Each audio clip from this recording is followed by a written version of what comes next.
TDP జాతీయ ప్రధాన కార్యదర్శి నారా లోకేష్ ఈ నెల 27 నుండి చేపట్టబోయే పాదయాత్ర ప్రభుత్వ పత్రానికి నాంది పలకబోతున్నదని టీడీపీ జిల్లా అధ్యక్షుడు కోన రవికుమార్ పేర్కొన్నారు. జిల్లా పార్టీ కార్యాలయంలో లోకేష్ జన్మదిన వేడుకలు ఘనంగా నిర్వహించారు.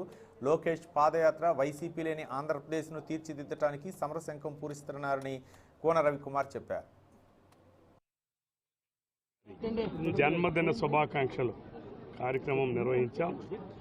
మనస్ఫూర్తిగా అందరం 4 పదులు నిండినటువంటి లోకేష్ బాబు గారి జన్మదినాన్ని ఒక సంబరంగా జరుపుకున్నటువంటి ఈ సందర్భంలో నారా లోకేష్ గారు ప్రారంభించినటువంటి పాదయాత్ర ఇది రేపు జగన్మోహన్ రెడ్డి గారి పతనానికి నాంది పలకబోతా ఉంది.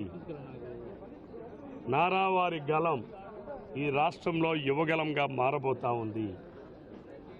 నారా వారి గలంతో ఈ రాష్ట్రం రేపు ఒక నియంతని తరిమి కొట్టేటటువంటి పరిస్థితికి తీసుకొస్తుంది. యువగలాన్ని నారాగలం చేసుకొని ఈరోజు ఈ రాష్ట్రంలో నియంతలా వ్యవహరిస్తున్నటువంటి జగన్మోహన్ రెడ్డి అధికారాన్ని, వైసీపీ పార్టీ లేనటువంటి ఆంధ్రప్రదేశ్ రాష్ట్రాన్ని రేపు తీర్చిదిద్దడానికి రేపు సమరశంఖం పూరిస్తున్నటువంటి నారా లోకేష్ బాబు గారికి ఆ భగవంతుడు, ప్రజలు, తెలుగుదేశం పార్టీ ప్రతి ఒక్క కార్యకర్త, అభిమానులు ఆశీస్సులు ఉన్నాయి. భగవంతుడు ఆశీస్సులు మెండుగా ఉన్నాయి. ఈ జగన్మోహన్ రెడ్డి కాదు కదా, జగన్మోహన్ రెడ్డి వాళ్ళ అమ్మ మొగుడొచ్చినా సరే నారా లోకేష్ బాబు గారు ప్రారంభించేటటువంటి చేపట్టబోయేటటువంటి పాదయాత్రని